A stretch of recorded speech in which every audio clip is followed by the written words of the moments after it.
참 역풍과도 같은 그 시간들이 오히려 주님으로 말미암아 더욱 주께 나아가는 순풍과도 같은 변화로 경험되도록 주님 은혜를 더하여 주시옵소서.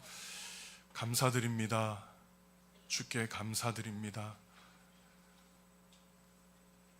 그리고 주님을 의지합니다. 우리 주 예수 그리스도의 이름으로 기도드립니다. 아멘.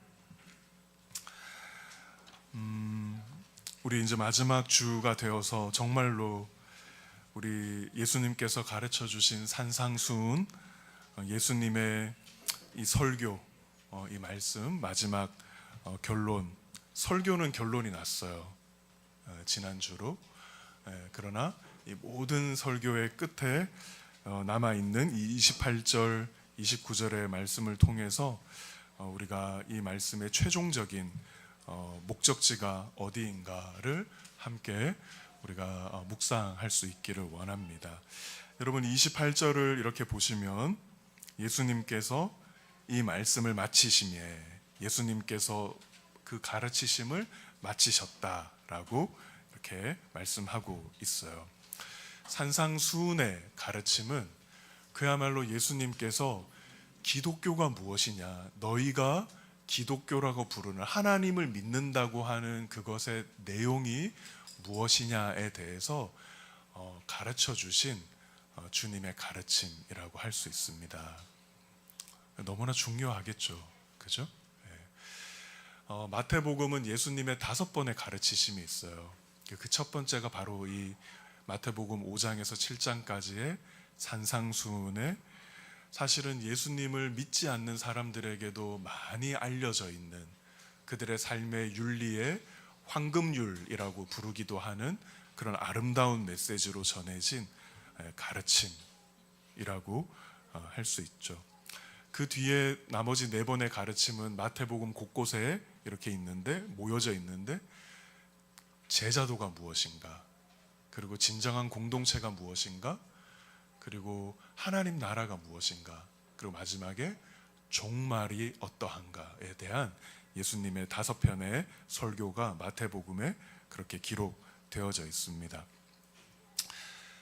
25번을 우리가 지금 이렇게 이 산상수훈의 말씀을 쫓아오면서 묵상을 했더라고요.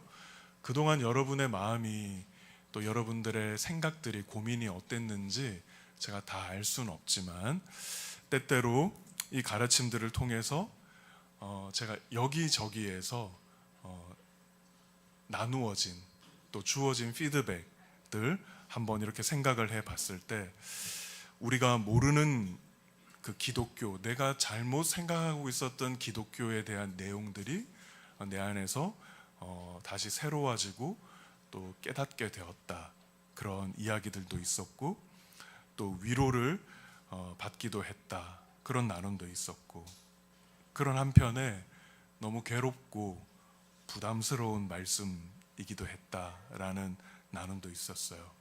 또 들을 때마다 나의 어떠함과 또 되어지지 않는 모습을 보면서 좌절하기도 하고 오히려 말씀이 나를 무기력하게 만들기도 했다라는 이야기도 있었습니다.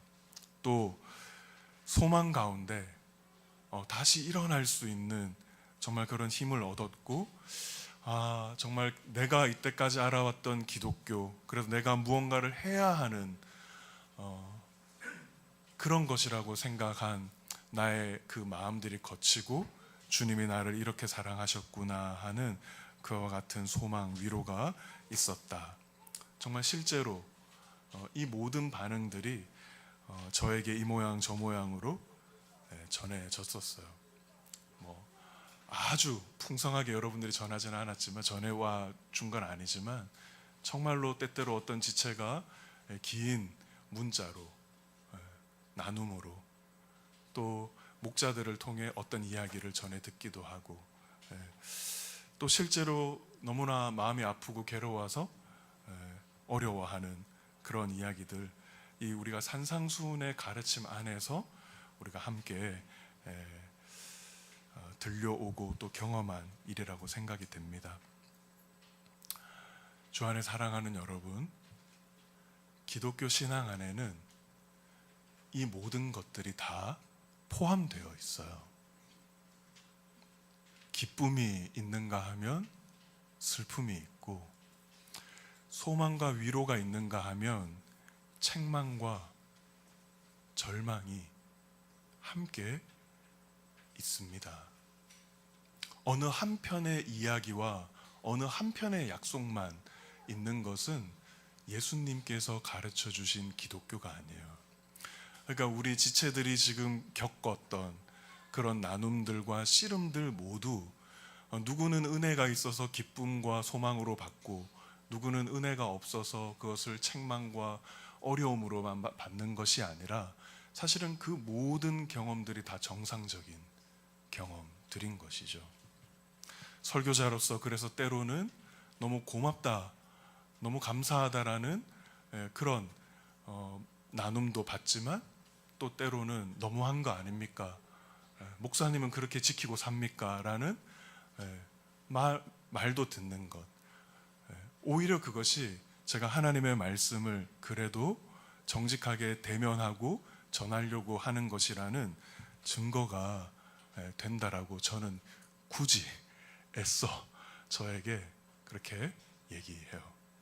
어느 누구도 칭찬받으면 기분이 좋고 감사를 받으면 기분이 좋지, 불평과 원망과 또 그런 거 받으면 기분이 안 좋잖아요. 슬프잖아요. 그죠?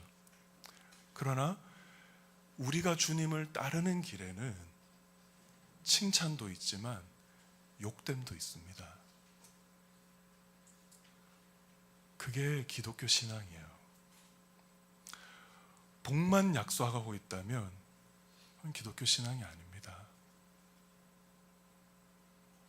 화도 우리의 삶 속에 있을 것이라는 것을 주님은 분명히 가르쳐 주시고, 너희는 그 가운데에서 너에게 주신 약속을 붙잡고 어떻게 살아내겠느냐라고 오히려 우리를 또한 도전해 주시는 것이죠.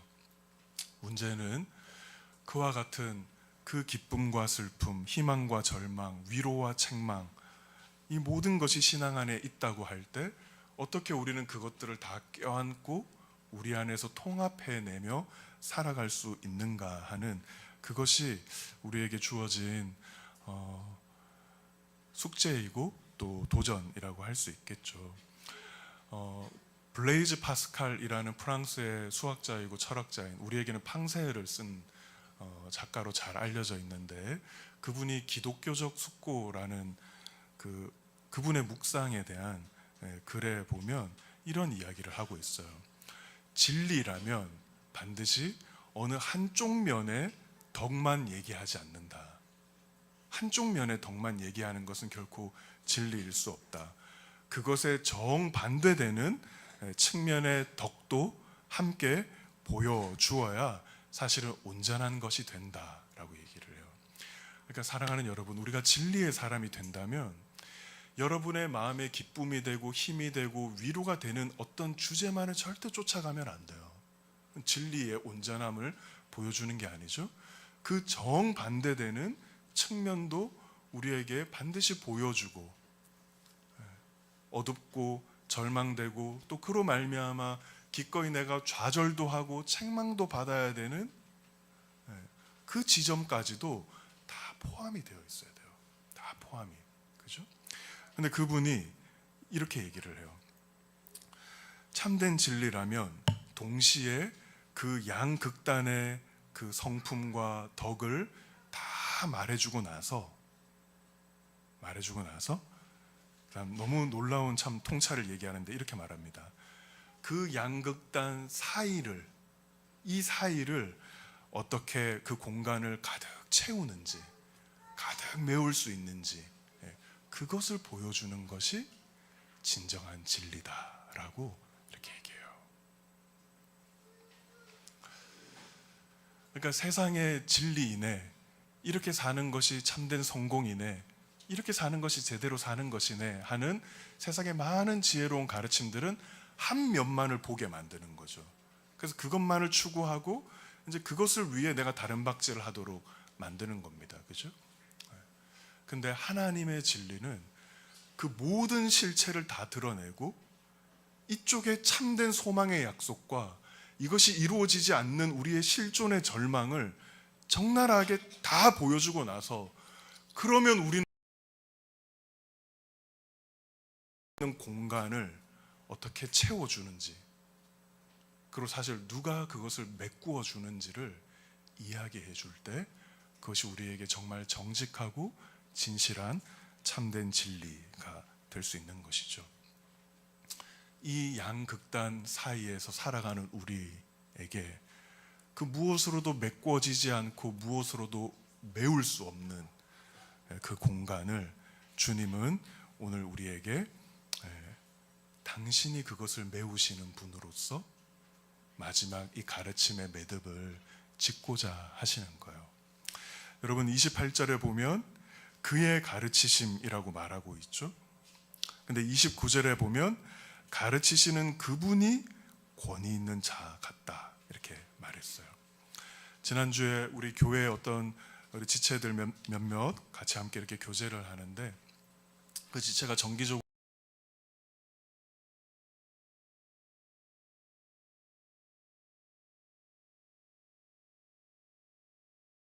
주치 의사 선생님이 바뀌었다는 거예요. 옛날에 좀 나이가 있으신 분이 아마 교수님이 은퇴하시고 새로운 젊은 교수님이 이제 오셨는데 좀 굉장히 이제 살이 많이 찌신 분이라는 거죠. 근데 몸을 관리하고 잘 이제 몸을 회복된 몸을 유지하기 위해서 그 전에 나이 많으신 주치 선생님은 굉장히 강력하게 단언적으로 절대 살찌면 안 돼. 먹는 거 관리해. 막 이렇게 얘기를 하셨는데 이 새로 바뀐 주치 선생님은 그 얘기는 안 하신대요. 이렇게 먹는 거 조심해라. 살찌면 안 된다. 이런 얘기는 안 하신다는 거예요. 왜 그럴까요, 여러분?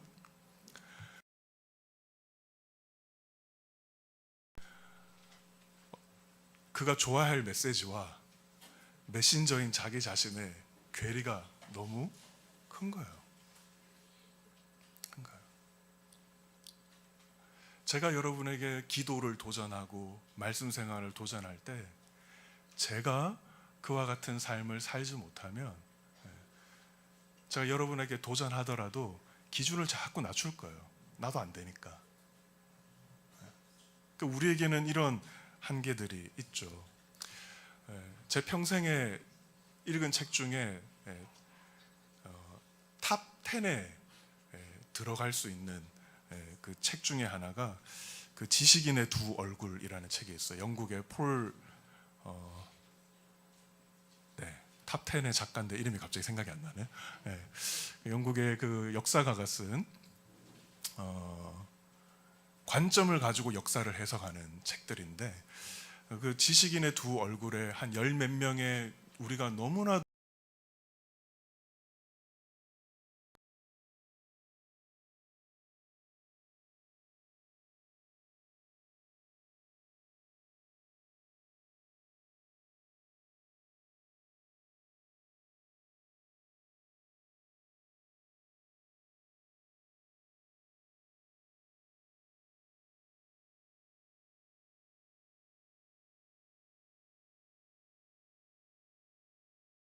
장자크 루소가 있잖아요. 그 에밀이라는 그 책을 통해서.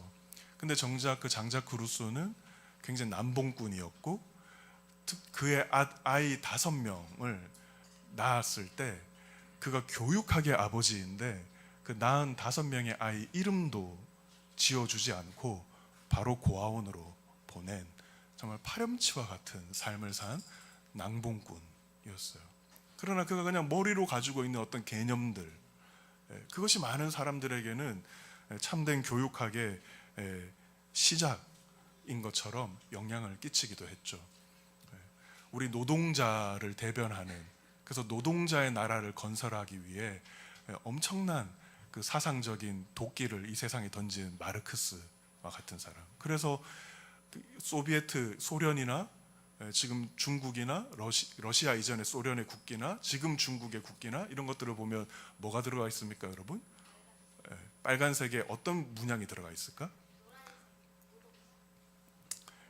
낫과 곡괭이 혹은 낫, 이런 것들이 그 표시가 안에 들어가 있죠. 뭡니까? 노동자들, 땀을 흘려 일하는 자들이 대접을 받는, 그리고 평등하게 공유하는 그런 공산, 우리의 함께 애쓴 생산을 함께 평등하게 공유하자라는 그런 공산주의를 가르친 그 마르크스의 삶을 보면 그는 실제로 노동자들을 엄청 경멸했다 그래요. 무식쟁이들이라고. 그리고 그의 주변에 늘 교제하는 사람들은 상류층 지식인들이었고 사상가들이었고, 그들과 함께 그와 같은 그냥 이야기들을 하는 것을 즐겨하고, 어떻게 하면 우리가 그런 사상을 한번 접목해 볼까, 이제 그 고민이었지. 실제로 마르크스가 실제로 만난 노동자는 딱 2명밖에 없었다라고 얘기를 합니다. 그 중에 한 명은 그가 늘 하대한 하녀, 노동자 계급을 말로도, 오히려 그의 깊은 인격 속에서도 무시하고 경멸하는 일들이 있었다라는 것이죠. 이런 예는 너무나도 많죠. 근데 여러분 어때요? 지금 이 산상수훈의 어마어마한 말씀을 이 세상에 던지신 우리 예수님은 어떤 분이십니까?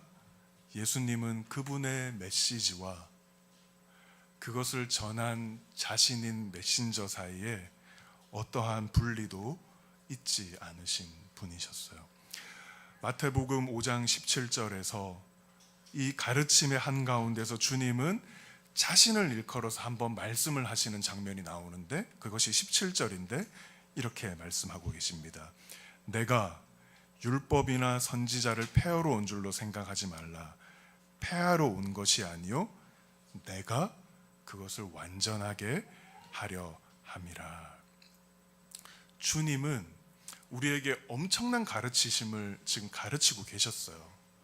그러나 그 가르침에 대한 첫 번째 적용을 누구에게 하고 계십니까?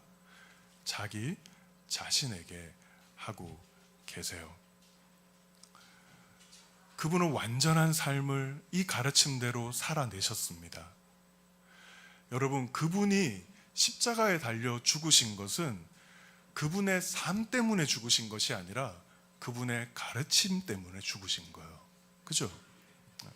그분의 가르침 때문에 세상 사람들이 위협감을 느끼고 분노하고 정죄하면서 그분을 죽이신 것이죠. 그래서 그분이 재판정 앞에 놓일 때에도 그를 재판하는, 그에게 호의적이 않은 사람이라 할지라도 갈등했어요. 그의 삶 자체만 보면 이 사람은 죄가 없는 게 맞거든요. 갈등했습니다. 그러나 그의 가르침 때문에 너는 가만히 두면 안 되겠다 하고 예수 그리스도께서 죽임을 당하신 것이죠. 이 내용을 성경은 이렇게 풀어서 우리에게 말씀 의미를 해석해 주고 있습니다. 그는 죄가 없으셨지만 죄가 많고 그렇게 살 수 없는 인류를, 우리를 대신하여 그 죄의 값을 죄 없는 자로서 다 지불하시고 그것을 위해 하나님의 심판을 받으셨다라고 성경은 그 예수님의 삶과 죽음을 이렇게 해석을 해줍니다. 이것이 너희들 때문에 벌어진 일이다. 그리고 너희를 위해서 그분이 기꺼이 그와 같은 삶을 사셨다라고 그렇게 말씀하세요. 그렇다면 여러분, 우리가 이 산상수훈의 이 아름답고 어마어마한 이 메시지를 우리가 진지하게 받는다고 할 때, 이 메시지를 통하여 우리가 궁극적으로 받아야 되는 깨달음과 내용이 무엇일까? 그것은 그렇게 살 수 없는 나에 대한 깊은 좌절과 정직하고 겸손한 인정이 있는 나라면, 그런 내가, 그런 나를 대신하여 이 산상수훈의 삶을 다 살아내시고 이 산상수훈 때문에 죽임당하신 그 예수 그리스도를 저와 여러분이 다 만나야 되는 그 마지막 결론 앞에 우리가 서게 되는 것이죠. 그러기 위해서는 먼저 여러분이 이 산상수훈의 말씀 앞에 진지하게 서야 됩니다. 많은 사람들이 흘려 듣습니다. 그거는 예수님의 그냥 말씀이고 그냥 원론적인 이야기이고 우리가 어떻게 다 그렇게 삽니까? 그냥 하는 이야기지. 적당하게 그렇게 사는 것이지. 여러분이 그 예수님의 말씀을 진지하고 정직하게 받지 않을 때 결국 여러분은 그와 같은 이야기를 하고 그 말씀을 비껴가게 될 것이에요. 그러나 여러분이 그 말씀 앞에 하나님의 백성이라면 반드시 이와 같은 삶을 살아야 하고 살 수 있겠다라고 하시는 그 예수님의 말씀 앞에 진지하게 서고, 때로는 우리가 그것을 씨름하며 그렇게 되지 않는 우리 때문에 좌절할 때 그 자리의 끝에서 우리는 이 산상수훈의 삶을 살고 산상수훈의 삶을 인하여 죽임당하신 되는 거예요. 그런 면에서 진정한 기독교는 여러분, 내가 얼마나 착하게 바르게 살았는가의 이야기가 아니고 내가 이 주님을 만났는가에 대한 이야기예요. 천국은 누가 갈까요? 윤리적으로 바르게 산 사람이 천국 가야 됩니까? 여러분, 우리는 그런 생각들이 많이 있죠. 근데 여러분, 천국은 윤리적으로 바른 사람들이 존재하는 도덕적인 사람들이 모여있는 곳이 아니라 천국은 말 그대로 하나님의 집이에요. 그래서 도덕적으로 바른 사람들이 모여서 사귐을 갖는 사회가 아니라 하나님의 사랑을 받은 사람, 그리고 그 하나님을 사랑하는 사람, 그래서 그 안에서 서로를 사랑하는 사람들이 또 사랑받는 관계로 모여있는 곳이 천국인 것이죠. 여러분은 여러분의 집에 누군가를 드린다고 할 때 누구를 드립니까? 누가 여러분의 집 현관문을 두드리면서 집 문을 좀 열어주십시오. 누구세요? 우리가 묻는데 저는 착하게 산 사람입니다. 저는 윤리적으로 바른 삶을 살았고 누군가를 돕고 살았고 이렇게 살았습니다. 이러면 여러분이 여러분의 집에 손님으로 문을 열고 들어오십시오 이렇게 합니까? 그거는 여러분하고 아무 관계없는 일이잖아요. 여러분의 집에 들어올 손님이라고 한다면 누구여야 돼요? 여러분을 아는 사람,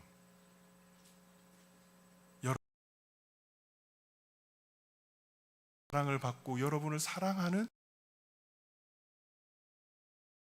겁니까? 아무 말 할 필요가 없죠. 뭔가를 증명할 필요가 없어요. 저예요. 이 한마디면 되는 사람이 천국에 들어가는 거예요. 여러분, 마지막 섰을 때 우리가 그 천국에 들어가기에 합당한 존재인지를 고백할 수 있는 말은 저는 이거 하나라고 생각돼요.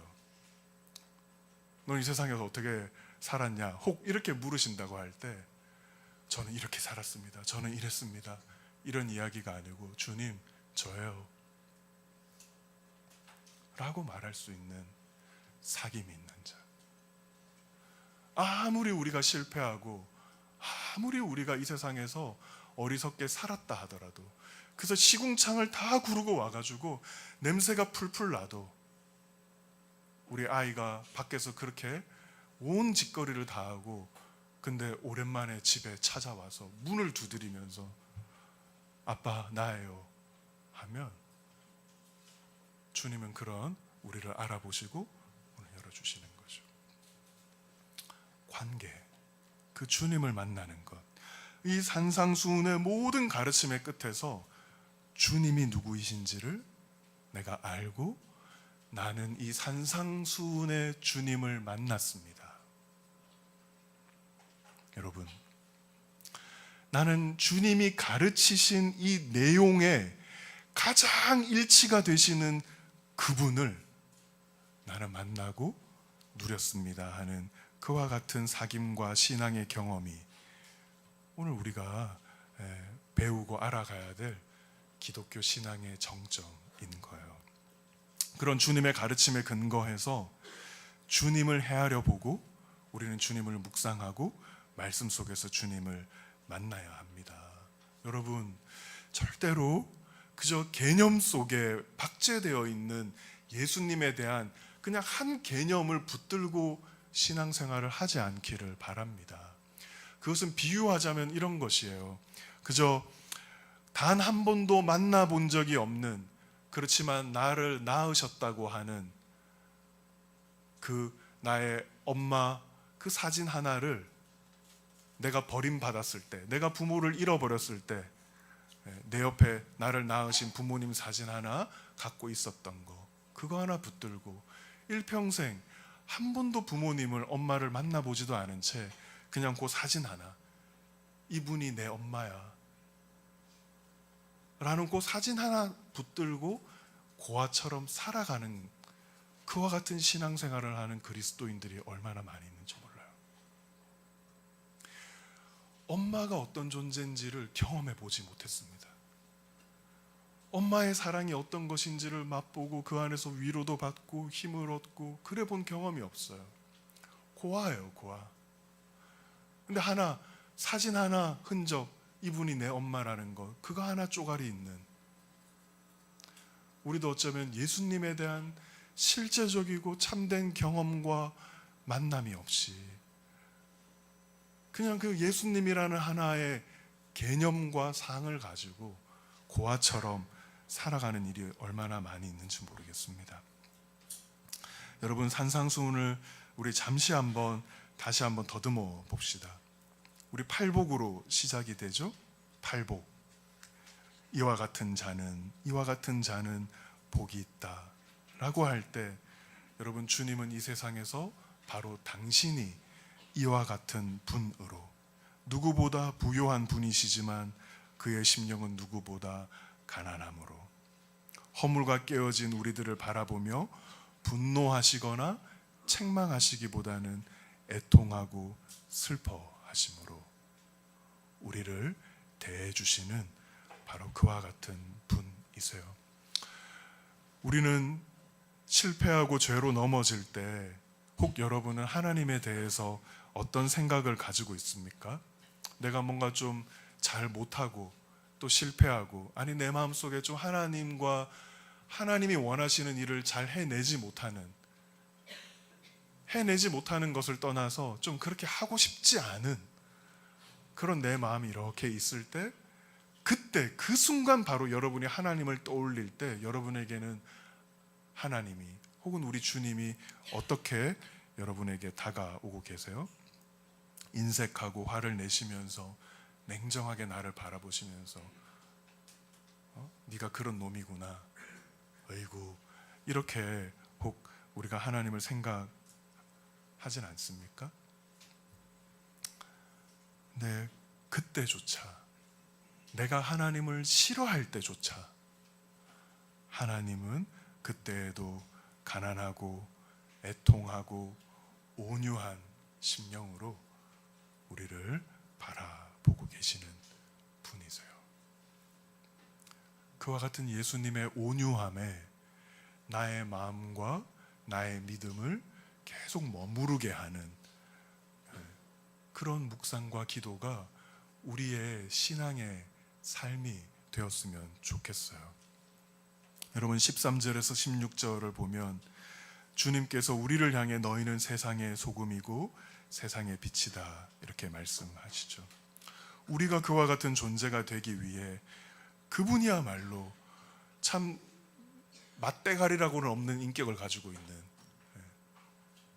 내가 정말 맛깔나는 참 그런 존재가 될 수 있도록 내가 가진 자질이 아니라 주님이 내 안에 스며 들어오셔서 주님의 그 맛깔스러움으로 나를, 내 인격을, 내 성품을 만나는 존재가 되게 하시는 나의 소금이 되어주시고, 혹 여기에 쉽게 여러분의 정서나 마음이 어둠에 잘 이렇게 사로잡히는 그런 분들이 계십니까?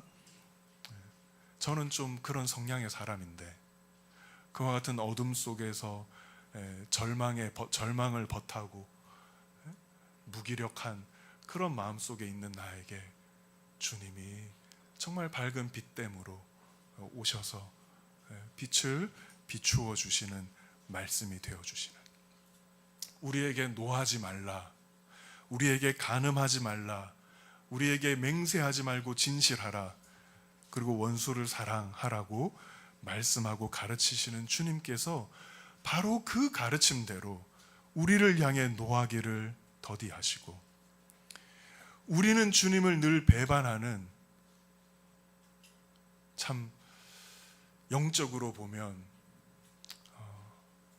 주님을 향해서, 하나님을 향해서 간음하는 것과 같은, 늘 세상을 더 사랑하고 하나님보다는 다른 것을 더 사랑하는 우리들을 향해 주님 어떻게 하십니까? 우리를 향해 눈을 돌리시지 않고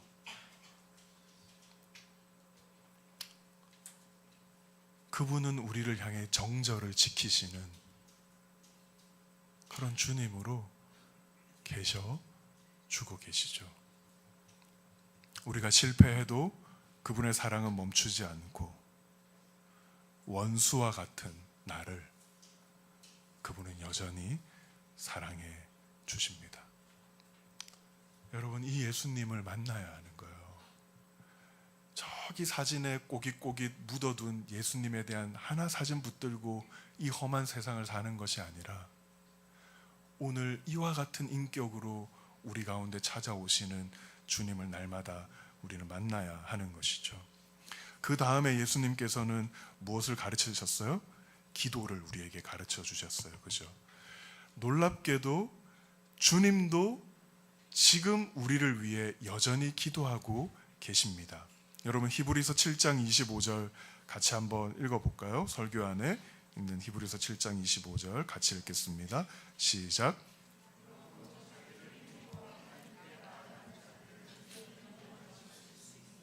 이는 그가 항상 살아 계셔서 그들을 위하여 간구하심이라. 아멘. 히브리서에 사도가 편지를 쓰면서 주님은 자신을 힘입어 하나님께 나아오고자 하는 자들을 여전히 도우시고 구원의 풍성함의 자리로 인도해 주신다라고 말씀하면서 그 일을 어떻게 하시냐면, 부활하신 주님은 지금도 살아계셔서 여전히 너희들을 위하여 간구하고 계신다, 중보하고 계신다, 기도하고 계신다라고 말씀하고 계세요. 우리에게 기도하라고 가르치시는 주님께서, 여러분, 그분이 여전히 우리를 위해 기도하고 계신다는 거예요. 우리가 그 주님의 부르심을 따라 기도의 자리로 나아가면 우리를 위해 기도하시는 그 주님을 우리는 기도 가운데 함께 만날 수 있습니다. 내가 누군가를 위하여 기도하고 내가 누군가를 위하여 중보의 기도를 드리고 있을 때 내 안에 계시는 성령께서, 그리스도의 영이 나의 기도와 함께 그의 기도를 담아 함께 기도로 동력해가며 하나님 나라를 이루어 가시는 그 놀라운 그 경험을 우리는 다 할 수 있게 된다는 거예요. 제가 참 좋아하는 청교도인 토마스 구딘이라는 분이 이런 이야기를 했어요. 그리스도께서는 지금도 여전히 말씀을 전하시지만 그분은 하늘에서 우리를 위해 하시는 또 다른 일이 있다. 세상에 계실 때 자기를 십자가에 못 박는 유대인들을 위해 기도하셨듯이 우리가 죄를 짓고 있는 동안에도 하늘에서 우리를 위해 중보 기도를 드리신다. 저는 자주자주 이 히브리서 7장 25절의 말씀을 기억에 끌어당깁니다. 내가 기도할 힘이 없을 때마다 여전히 오늘도 나를 위해 기도하고 계시는, 나를 위해 중보하고 계시는 그 예수 그리스도, 그분 앞에 나의 믿음을 끌고 가는, 그리하여 그 주님을 또 만나게 될 때 다시금 그분 안에서 힘을 얻는 그런 경험을 하고 있어요. 돈이 줄 수 없는 돈이 가져다 줄 수 없는 참된 나의 명예, 나의 자유, 나의 안전, 주님께서 정말 우리에게 그와 같은 분이 되어주시고 오히려 우리의 허물을 들추어 내시기보다는 우리를 비판하지 않으시고 우리의 허물을 가려주시는 그와 같으신 주님을 우리는 말씀을 통해 만나야 되는 것이죠. 예수님을 막연하게 믿지 마세요. 예수님을 모호하게 믿지 마세요. 예수님이 그저 어떤 개념, 박제된 존재인 것처럼 걸어놓고 믿지 마세요. 그분은 살아계시고 여전히 이와 같은 인격으로 우리와 함께 사귐을 갖는 부활하셔서 살아계신 주님이세요. 때문에 우리는 날마다 말씀을 통해 주님을 더욱 알고 만나는 자리로 나아가야 됩니다. 그것을 인하여 많은 사도들이 신약을 기록한 교회를 향해 편지를 쓴 많은 교회의 선생들이 이렇게 이야기를 하고 있죠. 베드로서에서 이렇게 말씀합니다. 오직 우리 주 곧 구주 예수 그리스도의 은혜와 그를 아는 지식에 자라가라. 예수님을 안다고 말하지 말고 그분을 아는 일에 더 자라가라. 영광이 이제와 영원한 날까지 그에게 있을지어다. 에베소서에서도 이렇게 말씀하시죠. 능히 모든 성도와 함께 지식에 넘치는 그리스도의 사랑을 알아가라. 하나님이 나를 사랑하신다는 것 나 압니다. 이렇게 말하지 말고 나를 향한 그 사랑이 어떠한 사랑인지를 더 많이 알아가는 그 일에 너희들의 모든 성도와 함께 그 넘치는 사랑을 안에 나아가라고 말씀하죠.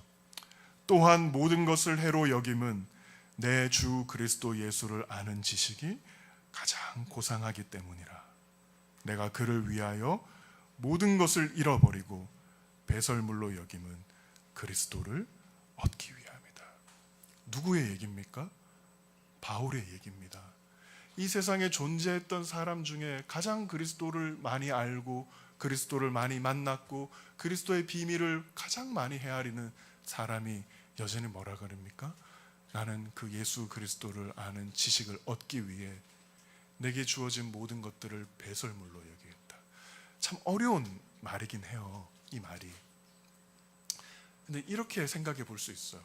우리는 세상을 살아가다가 풀어지지 않고 하나님이 헤아려지지 않는 어떤 경험들과 좌절들을 할 때가 있어요. 아니 하나님, 내가 이렇게 주님을 믿고 섬겼는데 왜 내게 이런 일이 있습니까? 막 이런 좌절 끝에 여러분, 우리가 그 씨름 가운데 주님의 마음을, 내가 겪은 그 일을 함께 겪으신, 내가 겪은 그 부당함을 함께 당하신 그 주님의 마음을 내가 조금이나마 더 헤아리게 되는 일이 있었다고 한번 생각해 봅시다.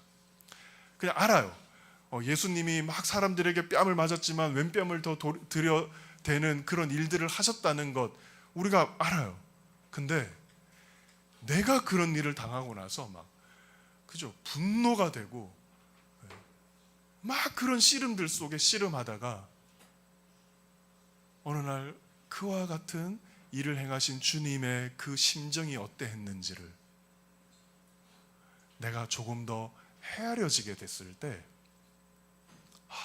정말 주님이 이와 같이 나를 위해, 나 때문에 이와 같은 일을 당하셨군요 라는 것이 내 심령 속에 깊이 생생하게 다가오는 지식이 내 안에 생겼을 때, 하나님, 이것을 내가 맛보았다면 지금 내가 겪은 이 상처와 아픔은 아무것도 아닙니다. 왜? 주님을 아는 지식에 내가 더 자라갔기 때문에. 그렇게 하는 것이 배설물로 여기는 거예요. 내가 겪은 모든 것들을.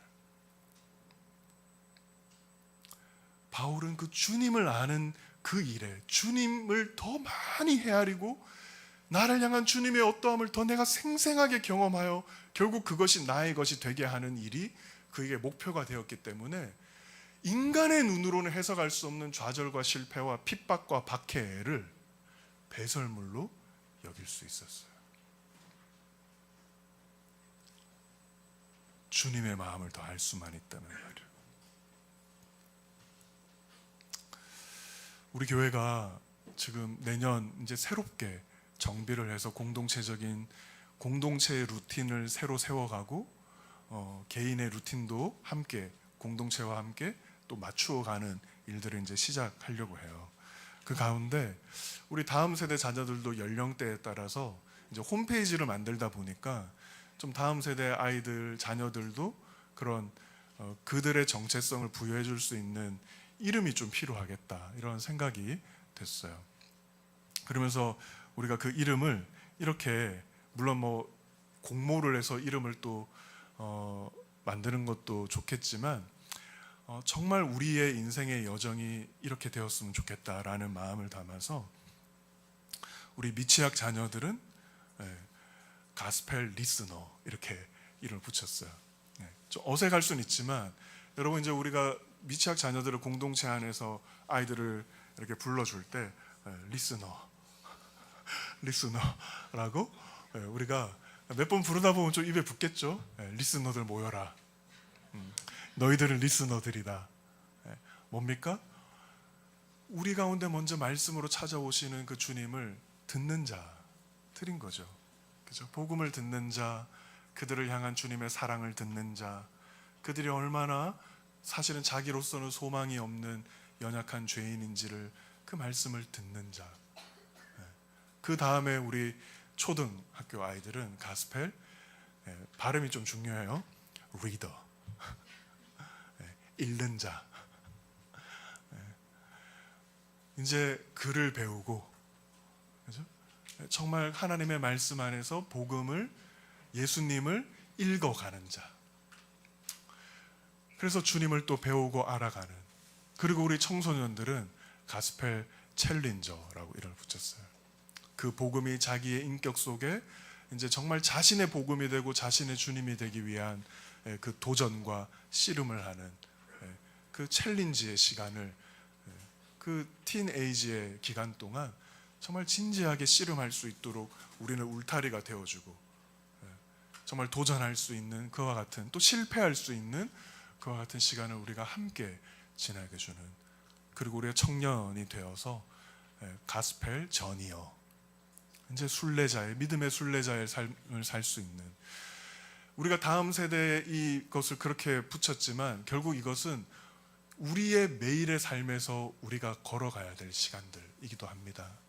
복음을 듣고 복음을 읽어내고 그 복음에 우리가 도전하고 그리고 복음의 순례를 믿음의 여정을 떠나는 그와 같은 삶이 우리 속에서 그렇게 이루어져야 되겠죠.